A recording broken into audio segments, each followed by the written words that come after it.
Assalamualaikum warahmatullahi wabarakatuh. Selamat malam, sahabat Kismis. Kembali lagi bersama saya di channel Horor Kismis, kisah seputar misteri.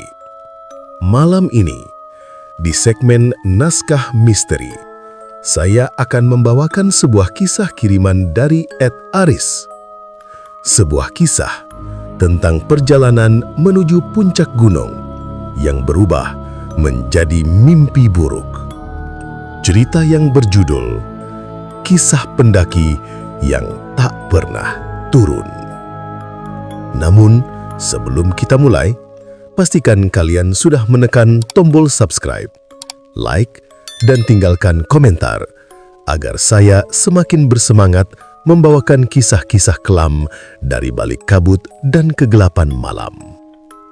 Sekarang, tarik napas dalam-dalam, bayangkan udara dingin dan kabut tebal yang mulai turun perlahan. Matikan lampu kalian, dengarkan dengan seksama, dan biarkan rasa takut perlahan merayap di tengkuk kalian. Karena inilah kisah misterinya.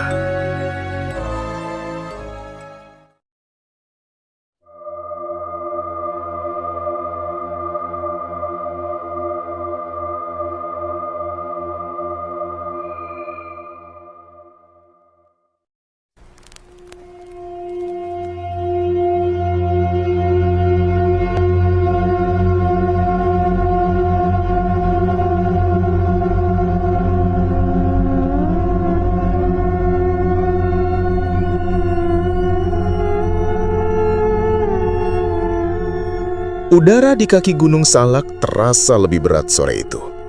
Angin berembus membawa aroma tanah lembab dan kemenyan yang samar. Mungkin dari sesajen di pos awal. 4 orang berdiri di depan gerbang jalur pendakian yang sudah ditutup papan kayu bertuliskan "Dilarang mendaki, jalur tidak aman". Tapi, justru itulah yang membuat Raka tertarik. "Ini dia, jalur mistisnya," ujarnya sambil tersenyum lebar, menyalakan kamera GoPro di dadanya. Dimas menepuk bahunya. "Lo yakin, Rak? Warga bilang jalur ini ditutup bukan cuma karena longsor." "Ah, itu cuma buat nakut-nakutin pendaki baru. Santai aja, bro." Sinta, satu-satunya perempuan di tim kecil itu menghela napas. "Kamu selalu gitu, Raka. Gak bisa bedain tantangan sama peringatan. Makanya seru." Raka membalas ringan. "Kalau mau aman, kita nggak akan dapat cerita, Sin." Sementara Fajar, si paling tenang, hanya memeriksa peta dan kompasnya. "Kita naik pelan aja, jangan pisah. Gunung Salak banyak percabangan aneh." Semua mengangguk dan perjalanan dimulai. Kabut tipis mulai turun saat mereka menembus hutan pinus. Langkah-langkah sepatu menimbulkan suara geremisik di tanah basah bercampur suara jangkrik dan desir dedaunan. Di kejauhan, samar terdengar gemuruh petir meski langit masih terang. Di pos 1, mereka berhenti sejenak. Fajar mencatat koordinat GPS-nya, tapi layar ponselnya tiba-tiba blank. Baterai gua full, kenapa mati ya?" Raka tertawa. "Mungkin sinyal gunung lagi ngetes mental lo." Sinta menatap sekeliling. "Ada yang dengar kayak suara perempuan nyanyi gak?" Dimas ikut diam. Ia juga mendengarnya. Suara lembut seperti tembang Jawa kuno terdengar dari balik pepohonan. Namun, Raka menepis. "Udahlah, jangan halu, fokus ke trek." Mereka lanjut naik, tapi semakin tinggi, suasananya makin ganjil. Daun-daun basah seolah bergerak tanpa angin dan aroma dupa makin jelas. Di salah satu pohon, Sinta melihat kain putih tergantung seperti penanda. Tapi, ketika didekati, kain itu ternyata basah oleh darah hewan kecil yang sudah kering di bawahnya. Matahari mulai meredup, mereka mendirikan tenda di dekat sungai kecil yang mengalir pelan. Fajar membuat api unggun, sementara Raka sibuk menyiapkan vlognya. "Selamat malam guys, sekarang kita lagi di jalur terlarang Gunung Salak. Katanya banyak yang hilang di sini tanpa jejak. Tapi malam ini kita buktikan sendiri." "Raka," bentak Sinta. "Udah dibilang jangan sembarangan ngomong di gunung." "Ah, Itu cuma buat nakut-nakutin pendaki baru. Santai aja bro. Dimas memandangi api unggun. Tapi beneran Rak, lu nggak ngerasa kayak diawasin? Apaan sih lu Dim? Jangan lebay. Namun, Raka menatap sekilas ke arah gelapnya hutan. Ada 2 titik cahaya samar seperti mata yang memantul. Saat ia berkedip, cahaya itu hilang. Malam makin larut, angin dingin turun tajam, mereka sudah masuk ke tenda, kecuali Raka yang masih duduk di luar menatap kamera. Ia memutar ulang hasil rekaman siang tadi, dan di menit ke-17, di belakang mereka yang sedang tertawa, tampak bayangan putih berdiri di antara pohon pinus, diam menatap ke arah kamera. Raka langsung mematikan video itu. Ia menoleh cepat ke arah tempat bayangan tadi muncul, tak ada apa-apa, hanya gelap pekat. Tapi, angin berhenti berembus seolah gunung menahan napas. Sekitar tengah malam, Dimas terbangun. Ia mendengar suara langkah pelan di luar tenda, diikuti suara perempuan berbisik lembut. "Raka, tolong aku." Dimas menahan napas. Suara itu jelas, datang dari arah sungai. Ia ragu sejenak, lalu membuka resleting tenda perlahan. Kabut putih menggulung masuk. "Raka?" Panggilnya pelan. Tak ada jawaban. Tapi, di kejauhan ia melihat sosok perempuan mengenakan jaket pendaki berdiri di tepi air menatap ke arahnya. "Sinta?" Sosok itu tak menjawab. Ia hanya mengangkat tangan perlahan seperti mengisyaratkan agar Dimas mendekat. Langkah Dimas pelan, tapi makin dekat makin aneh. Sosok itu mundur selangkah demi selangkah, tetap menatapnya, wajahnya samar dalam kabut. Lalu, tubuhnya melayang sedikit di atas tanah. Dimas terhuyung mundur. Astaga, ia menoleh hendak lari, tapi tiba-tiba suara Raka memanggil dari arah berlawanan. "Dim, ngapain lo? Jangan ke situ." Saat menoleh lagi, sosok itu sudah hilang. Yang tersisa hanya bayangan hitam panjang di atas permukaan air dan suara tawa tipis yang menghilang perlahan ke dalam hutan. Pagi menjelang, semua tampak normal seolah malam itu hanya mimpi. Tapi, ketika mereka bersiap melanjutkan pendakian, Sinta menunjuk ke tanah dekat sungai. "Ini jejak kaki siapa?" Di tanah lembab, tampak jejak kaki kecil melanjutkan arah dari sungai ke tengah hutan. Dan anehnya, jumlahnya cuma sepasang langkah. Fajar menghitung, "Kita semua tidur di tenda kan?" Raka menelan ludah, kecuali Dimas. Dimas diam, wajahnya pucat. "Aku cuma keluar sebentar, ada yang manggil namaku," gumamnya pelan. Sinta menatapnya tajam. "Udah dibilang kan, jangan ditanggapi kalau ada yang manggil dari belakang. Itu pesan penjaga pos." "Gue nggak dengar dari belakang, Sin. Suaranya dari depan." Hening. Hanya suara angin menembus sela pohon. Lalu, pelan-pelan Raka berkata, "Oke, kita lanjut aja. Gunung ini cuma ngetes mental kita." Tapi, ketika mereka menatap ke atas, jalur yang kemarin mereka lalui tidak lagi sama. Pohon-pohon bergeser, tanah menjadi lebih lembab, dan batu-batu di jalur itu kini membentuk garis seperti ukiran wajah manusia. Sinta berbisik, "Kita beneran masih di jalur yang sama kan?" Raka tidak menjawab. Ia hanya menatap ke atas, ke arah kabut yang semakin tebal, di mana samar terlihat bayangan seseorang mendaki lebih dulu. Dan saat mereka berempat berhenti menatap, Raka tersenyum tipis. "Lihat, Dimas udah duluan naik." Tapi Fajar memegang bahunya, suaranya gemetar. "Rak, Dimas ada di belakang lo." Raka menoleh. Dimas memang berdiri di sana, nafasnya berat. Lalu, siapa yang sedang berjalan naik di depan mereka itu? Kabut turun cepat, menelan pepohonan satu persatu. Langit yang tadi biru kini tertutup awan abu, dan angin membawa suara aneh, seperti orang berbisik di kejauhan. Raka menatap jalur yang di depan. "Aneh, semalam kita naik lewat sisi kiri batu besar itu kan?" Fajar mengangguk pelan. "Sekarang batunya ada di kanan." Sinta mengernyit. "Maksud lo, gunung ini pindah tempat?" Dimas yang berjalan paling belakang hanya diam. Tatapannya kosong sejak malam sebelumnya. Suara-suara dari hutan terdengar lagi, lembut, panjang, seolah berasal dari balik pohon-pohon pinus tua. ... Raka, Dimas, ayo sini. Sinta langsung menutup telinganya. Kalian dengar nggak? Itu suara perempuan. Raka menatap ke arah asal suara. Kabut menebal, tapi samar terlihat sosok perempuan berjalan di antara pepohonan. Rambut panjang, jaket merah muda seperti milik Sinta. Sin, lo di sana? Raka memanggil refleks. Sinta menatapnya marah. Gue di sini bodoh. Suaranya bergetar. Jangan tanggapin suara kayak gitu. Namun Dimas sudah melangkah lebih dulu. Wajahnya datar seperti sedang dipanggil oleh sesuatu yang familiar. Kayak suara ibu gue. Dia manggil dari depan.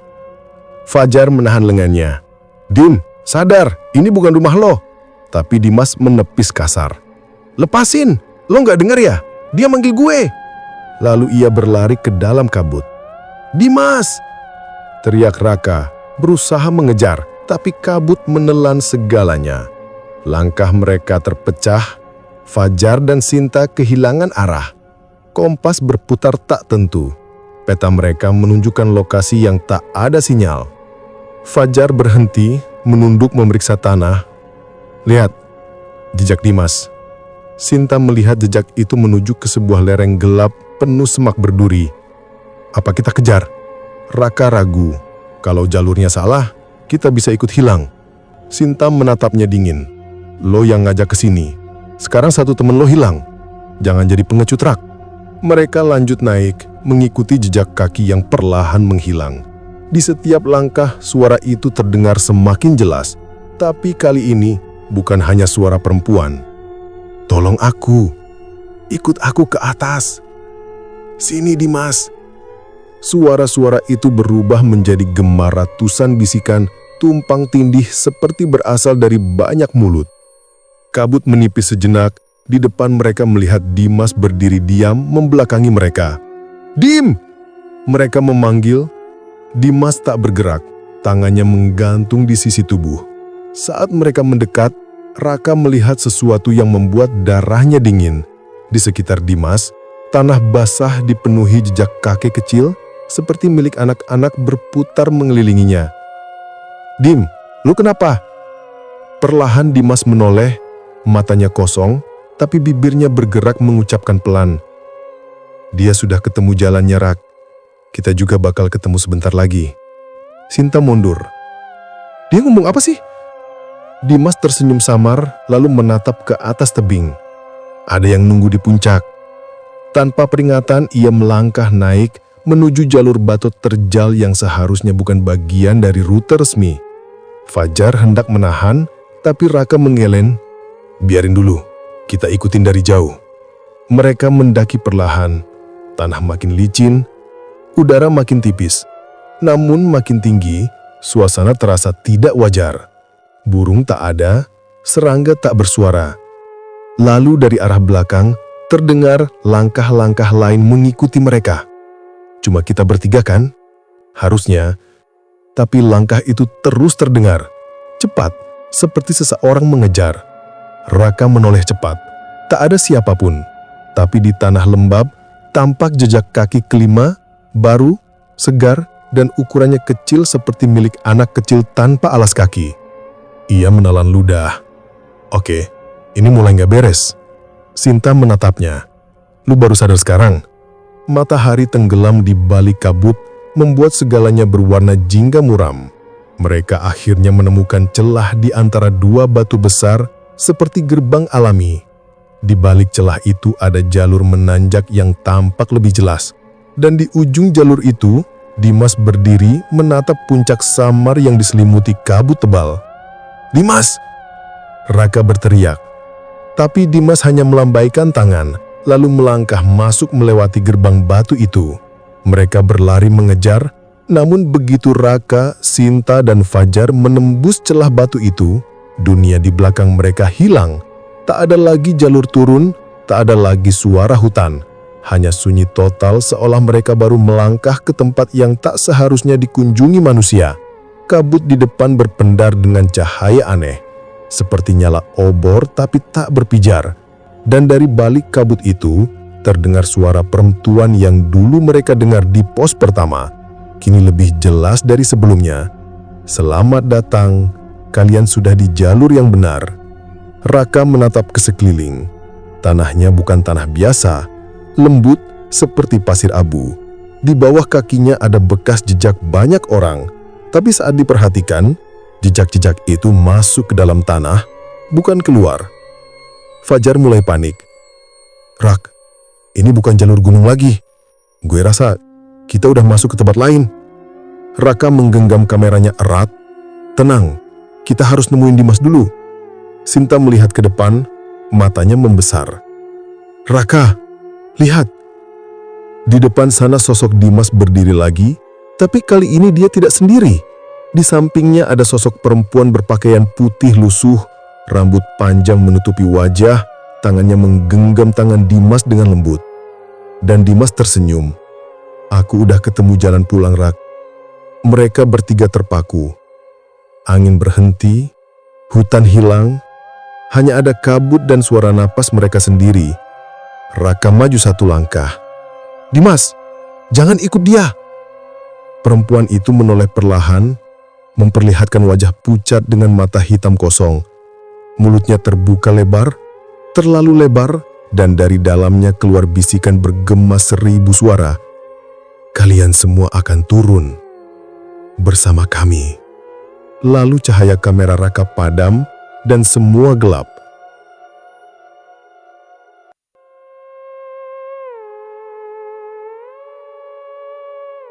Angin pagi dingin menusuk. Raka terbangun dengan kepala berdenyut. Di sekelilingnya, tak ada tenda, tak ada bekas api unggun, hanya tanah lembab dan kabut setinggi lutut. Sinta dan Fajar duduk di dekatnya, saling menatap dengan wajah pucat. "Lo sadar, Rak? Gue kira lo nggak bangun-bangun." Suara Fajar parau. "Dimas mana?" Sinta menggiling pelan. "Dia udah nggak di sini waktu kita buka mata." Raka berdiri, berputar mencari titik orientasi. Tapi anehnya, setiap arah yang ia tatap tampak sama. Pepohonan tinggi berwarna kelabu, kabut pekat dan jalan setapak yang melingkar. Ia menyalakan kompas. Jarum berputar cepat, lalu berhenti, mengarah ke bawah. "Kompasnya rusak," gumam Fajar. "Bukan rusak," Sinta berbisik. "Kita yang udah nggak dipeta." Mereka berjalan pelan, mengikuti naluri. Tak ada sinyal, tak ada suara hewan. Hanya gema langkah mereka sendiri yang terdengar menggantung lama, seolah batu dan pohon ikut menirukan bunyi itu. "Kayaknya gunungnya ngulang jalannya," ujar Fajar setelah hampir 1 jam. Raka berhenti. "Maksud lo?" "Lihat sekitar, pohon kering itu kita udah lewatin tadi." Sinta menatap sekeliling, wajahnya menegang. Pohon dengan ranting mirip tangan itu memang sama. Bahkan ada bekas tali sepatu yang ia ikatkan di situ kemarin.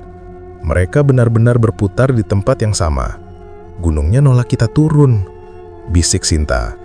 Menjelang sore, mereka menemukan sesuatu di tengah jalur.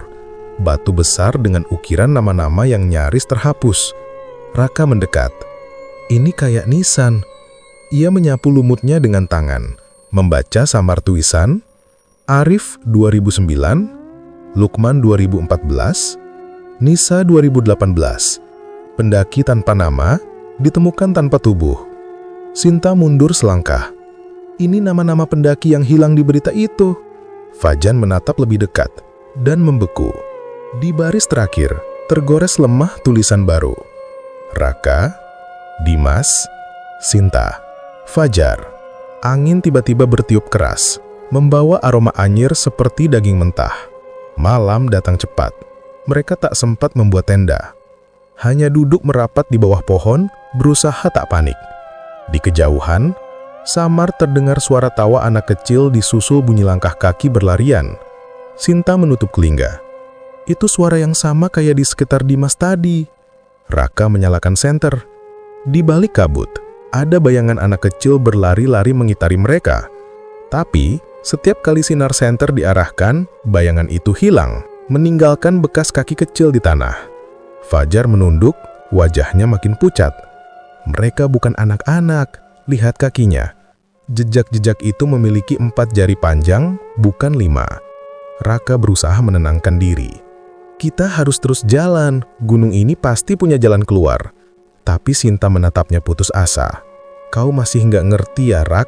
Ini bukan soal arah. Gunungnya yang nentuin siapa boleh turun. Raka tak menjawab. Dalam diam, ia sadar semuanya bermula dari dirinya.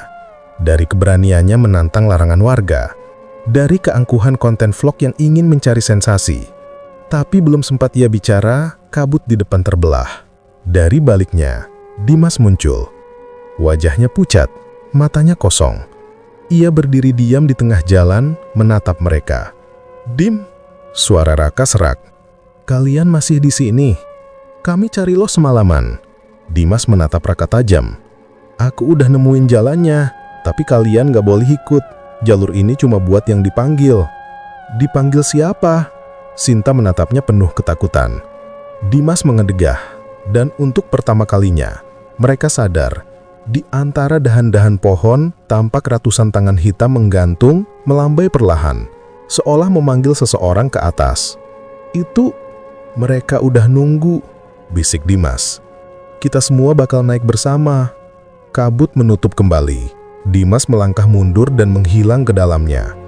Raka mencoba mengejar, tapi jalurnya berubah di depan mata. Tanah terbelah menjadi 2, membentuk lembah kecil gelap yang dalamnya tak terlihat. Suara dari bawah lembah bergema pelan. "Langkah berikutnya bukan milik kalian."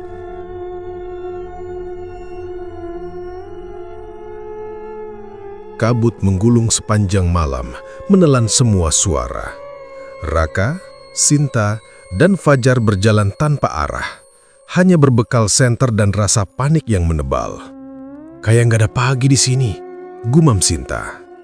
Langit di atas mereka memang aneh. Tidak gelap, tapi juga tidak terang, seperti senja yang membeku. Fajar membuka peta. "Kalau kita beneran di jalur, harusnya udah nyampe pos 4. "Pos 4 di mana?" Raka menyindir, tapi suaranya gemetar.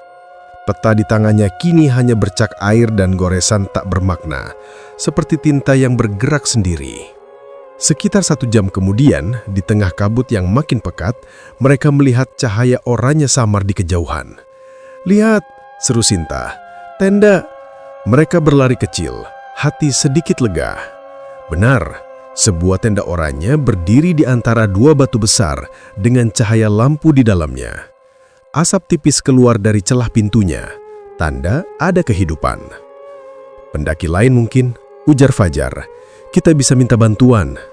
Raka mengetuk pelan tenda itu. "Halo, ada orang?" Tak ada jawaban, tapi bayangan seseorang bergerak di dalam. Raka menatap yang lain, lalu membuka resleting tenda perlahan. Di dalam, lampu headlamp menyala. Dan di lantainya tersusun 4 sleeping bag. Semua terlihat baru, lengkap, bahkan warna dan modelnya sama persis dengan yang mereka punya. Sinta menatapnya tak percaya. "Ini barang kita." Fajar memeriksa, tapi semua masih rapi, padahal tenda kita hilang. Raka memeriksa bagian dalam lebih jauh.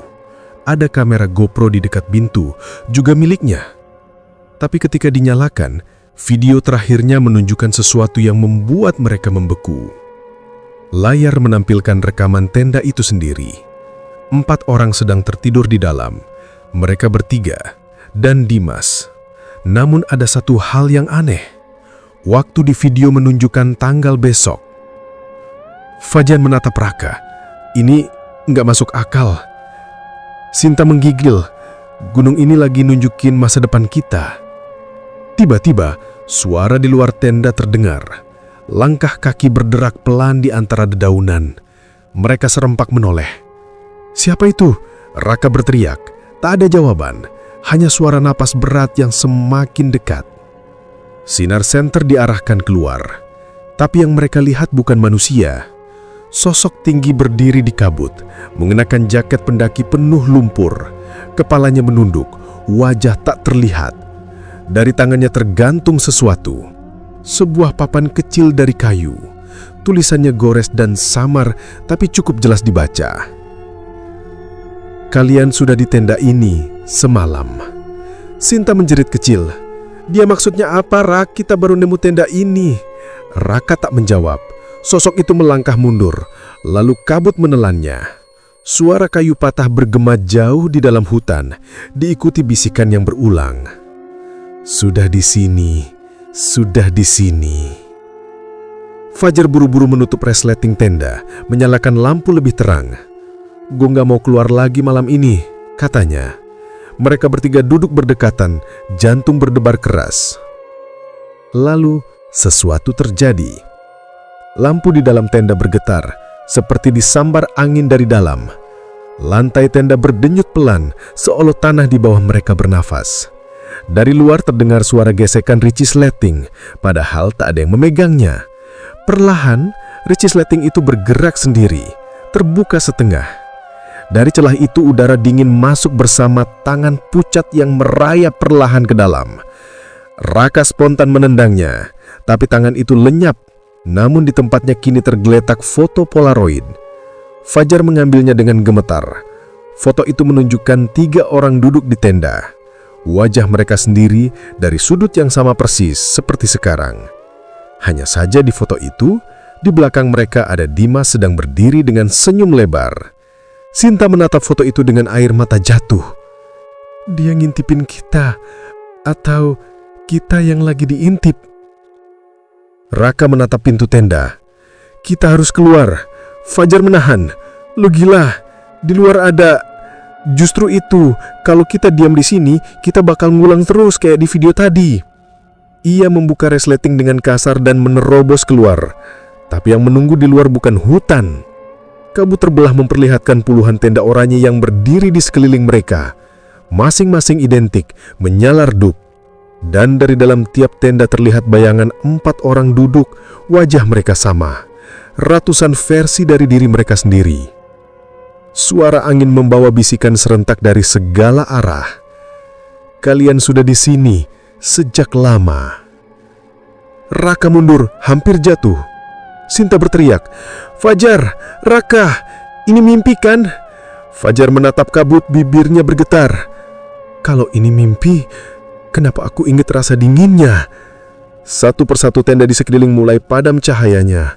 Lalu dari kegelapan muncul sosok Dimas berjalan di antara tenda, menatap mereka. Udah ku bilang, katanya tenang. Jalur ini cuma buat yang dipanggil. Dan saat Raka hendak menjawab, dunia di sekeliling mereka berubah hitam. Suara lonceng kecil berdenting jauh di kabut. Tanda bahwa malam di gunung belum selesai, bahkan baru saja mulai.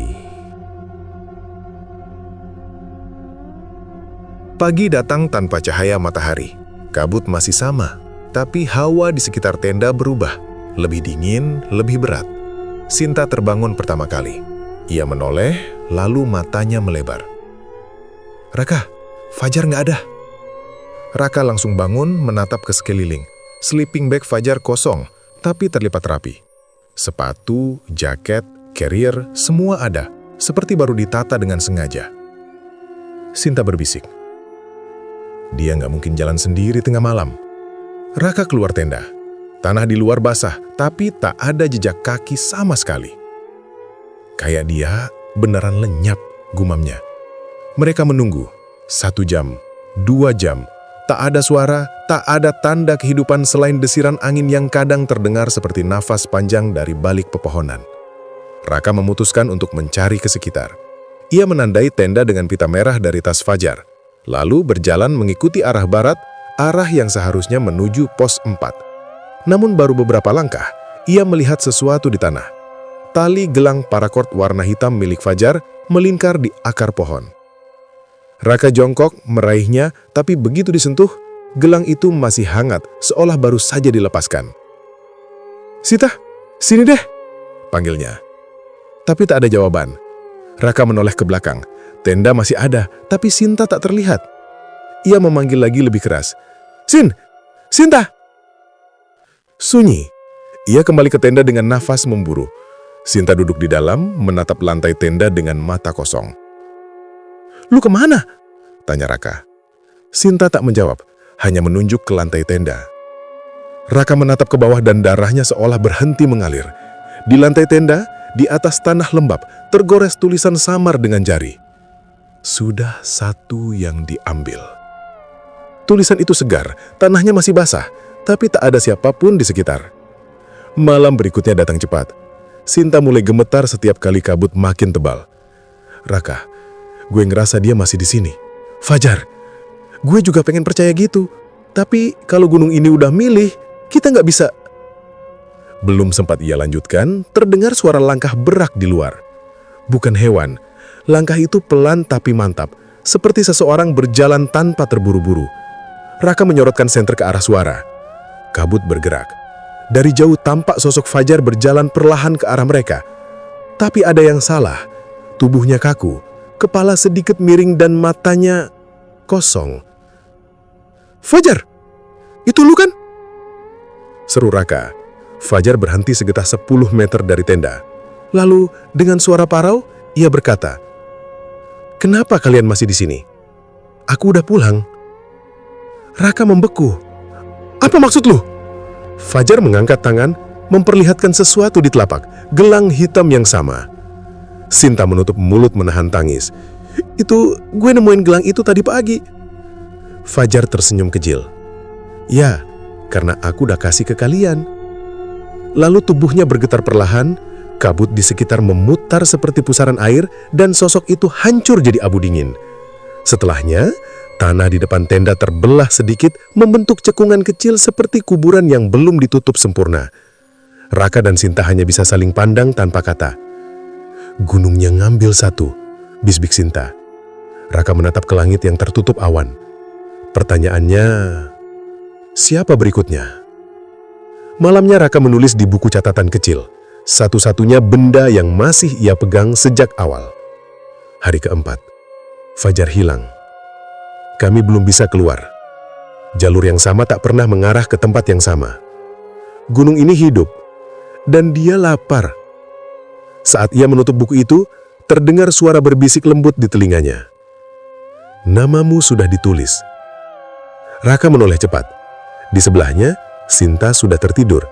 Namun di pipinya ada goresan tanah berbentuk angka 2. Pagi datang dengan aroma besi yang kuat, seperti darah basah. Kabut menipis sedikit, menampakkan pepohonan hitam yang meliuk tak wajar. Sinta memegang kepala, mual. Tanahnya berdenyut rak. Raka menatap sekeliling. Tanah di bawah kaki mereka benar-benar bergerak pelan, seperti dada seseorang yang naik turun sedang bernafas. Setiap kali Raka menapakkan kaki, tanah terasa empuk, seolah di bawahnya ada sesuatu yang hidup dan mengembang. "Ini bukan cuma gunung," bisik Sinta. "Gua rasa kita lagi di dalamnya." Mereka memutuskan untuk berpindah tempat. Langkah demi langkah, kabut membuka jalur baru yang belum pernah mereka lihat. Jalur penuh akar besar yang menembus batu, membentuk lengkungan seperti tulang rusuk. Dari telah akar itu, terdengar suara lirih seperti bisikan dari bawah tanah. Tarik nafas, lepaskan. Sinta memegang tangan Raka erat-erat. "Gue dengar suaranya lagi, Rak." "Ya, gue juga." Raka menyorotkan senter ke arah akar, dan ia melihat sesuatu di balik celah. Kulit manusia menempel di tanah, berdenyut lembut mengikuti nafas bumi. Mereka terus berjalan. Beberapa meter kemudian, mereka sampai di area yang terbuka, semacam lembah kecil, dikelilingi batu besar dan lumut yang menyala samar. Di tengah lembah itu, berdiri patung tanpa kepala setinggi 3 meter, setengah tenggelam di tanah. Namun patung itu bergerak pelan, seperti ikut bernafas dengan tanah di sekitarnya. Sinta menatapnya ngeri. Patung gak mungkin kayak gini. Raka mendekat mendaut, tapi tiba-tiba tanah di bawahnya bergetar. Ia jatuh terduduk, dan dari celah tanah yang retak, keluar asap hitam disertai suara serak. "Aku tidak butuh tubuh baru. Aku hanya butuh yang ingat." Asap itu naik membentuk wajah samar, dan Raka terpaku. Wajah itu adalah wajah Dimas. "Raka," suara itu serak dan jauh. "Kau masih belum sadar ya?" Raka menatap tak percaya. "Dimas, lu di mana?" Sosok itu tersenyum. "Aku di sini, di dalam nafasnya." Sinta menarik Raka mundur, tapi tanah di bawah mereka menegang seperti kulit yang menggembung. Lalu dari balik batu muncul tangan-tangan besar terbuat dari akar, mencoba meraih mereka. Raka menebasnya dengan pisau kecil, tapi akar itu meneteskan darah hitam yang menguap jadi kabut. Suara dari tanah bergema lagi. "Kalian bernafas di tubuhku. Kalian bagian dari paru-paruku." Sinta menjerit, "Rak, tempat ini mau nelan kita!" Mereka berlari menembus kabut. Di belakang terdengar gemuruh seperti hembusan nafas raksasa, diikuti aroma tanah basah dan daging busuk. Setiap langkah yang mereka ambil terasa lebih berat, seperti berjalan di dada makhluk yang sedang menahan nafas. Raka berhenti sejenak, terengah. "Lo ngerasa, Sin? Anginnya keluar dari bawah." Sinta memincingkan mata. Dari celah bebatuan terlihat hembusan udara kuat naik ke atas, membuat kabut menari spiral. "Rak," katanya dengan suara gemetar, "gunung ini ngambil udara dari kita." Raka menatap sekeliling. "Artinya, setiap kali kita bernafas," Sinta melanjutkan lirih, "dia juga bernafas lewat kita." Beberapa jam kemudian, mereka sampai di celah batu yang besar, seperti mulut gua. Dari dalamnya terdengar dengung rendah seperti detak jantung. Raka menyorotkan lampu ke dinding batu, dan ada pola yang aneh di sana, seperti guratan nisan. Ia mengusap debu di salah satu guratan, dan menemukan ukiran nama-nama. Arif, Lukman, Nisa, Dimas, Fajar. Dan di bawahnya, baris terakhir belum selesai terukir. Hanya tertulis, Raka, Si. Sinta menutup ukiran itu dengan tangannya. "Jangan lanjut, Rak." Namun tanah di bawah mereka bergetar hebat, seperti menolak ucapan itu. Suara besar bergema dari segala arah. "Satu lagi yang belum menyerahkan nafasnya." Tiba-tiba, Sinta jatuh berlutut, memegangi dadanya. Ia megap-megap seolah udara di sekitarnya disedot habis. Raka berlari memeluknya. "Sin, tarik nafas cepat!" Tapi udara di sekitarnya jadi padat, seakan dunia menahan oksigen darinya. Sinta menatap Raka dengan mata berlinang. "Rak, kalau salah satu dari kita harus berhenti nafas duluan, biar gue aja." Raka berteriak, "Gak ada yang mati di sini, lo denger ya? Gak ada!" Namun di belakangnya, kabut membentuk siluet besar seperti wajah tanpa mata, hanya lubang hidung yang menghisap udara dengan keras. Hembusannya menyapu tenda, pepohonan, dan tubuh Sinta yang perlahan terangkat ke udara. Raka mencoba menariknya kembali, tapi Sinta tersenyum lemah sebelum kabut menelannya bulat-bulat. Saat kabut menghilang, udara kembali hening. Di tanah, hanya tersisa jejak tangan Sinta di lumpur dan aroma harum yang aneh, seperti nafas terakhir seseorang. Raka berlutut, menggigil, suaranya pecah. "Lo bilang butuh satu lagi kan? Lo tatap langit yang tertutup kabut. Ambil gue, tapi jangan dia." Tak ada jawaban, hanya bisikan halus di telinganya. "Sudah diambil, tinggal kau yang bernafas sendirian." Raka terbangun dengan tubuh penuh lumpur. Ia tak tahu sudah berapa lama pingsan. Tak ada matahari, tak ada bulan. Langit di atasnya gelap sempurna, seperti kain hitam menutup seluruh dunia. Hanya senter kecil di tangannya yang masih menyala redup. Ia menatap sekeliling, tenda sudah tak ada, pohon-pohon tampak seperti bayangan yang membatu. Udara pengap, dingin, tapi terasa hidup, seperti ada ribuan napas di sekitar. "Sin!" panggilnya lirih. Suara sendiri menggema panjang, tapi anehnya, gema itu terdengar seperti dua suara sekaligus. Satu dari mulutnya, satu lagi dari belakangnya. Raka berbalik. Tak ada siapa-siapa. Namun di tanah, bekas jejak sepatu Sinta muncul satu persatu, baru menuju arah hutan gelap. Ia mengikuti jejak itu. Langkahnya berat, kepalanya berdenyut seolah tekanan udara di sekeliling menekan dari semua arah. Sesekali terdengar desahan samar di telinganya. "Turun, Raka. Gunung gak mau kau di sini." Ia berhenti menatap ke arah suara. Kabut perlahan membuka jalan, menampakkan sosok samar berdiri jauh di depan. Rambut panjang, tubuh ramping dan jaket gunung berwarna biru, Sinta. "Sin!" seru Raka. Sosok itu tidak menjawab, hanya berbalik pelan dan berjalan menjauh. Raka mengejarnya, menembus kabut, menabrak ranting, terjatuh beberapa kali. Tapi setiap kali hampir mendekat, Sinta menghilang, lalu muncul lagi lebih jauh di depan. Hingga akhirnya, Raka berhenti di tepi jurang besar. Kabut di bawahnya bergulung seperti laut. Sinta berdiri di tepi jurang itu menatap ke bawah. "Sin, jangan!" Sinta menoleh, tersenyum kecil. Tapi wajahnya pucat, matanya kosong. Di bawah, langitnya masih ada, Rak. Lalu, ia melangkah maju, jatuh ke dalam kabut tanpa suara. Raka berlari, berteriak, tapi tak berani melihat ke bawah. Dadanya sesak, jantungnya berpacu terlalu cepat. Lalu tanah di bawah kakinya tiba-tiba bergetar keras, langit yang hitam pekat di atasnya mulai bergerak seperti kulit raksasa yang melentur. Dari balik langit itu muncul retakan cahaya merah samar menyerupai urat nadi. Dari retakan itu menetes cairan hitam pekat yang jatuh ke tanah dan berubah menjadi jejak-jejak kaki baru menuju Raka. Ia mundur, tapi jejak itu terus mendekat sendiri. Setiap kali menapak terdengar bisikan, "Bernafaslah, untuk kami." Raka berlari ke arah hutan, menabrak batang-batang pohon, tapi kabut menutup semua arah. Hutan berubah bentuk, akar melengkung seperti rusuk, dedaunan seperti jari tangan. Senter di tangannya padam, gelap total. Ia memejamkan mata, menahan gemetar, mencoba mengatur napas, tapi udara di sekeliling terlalu padat. Setiap kali menarik napas, terdengar gema seperti ribuan orang menghirup udara bersamanya.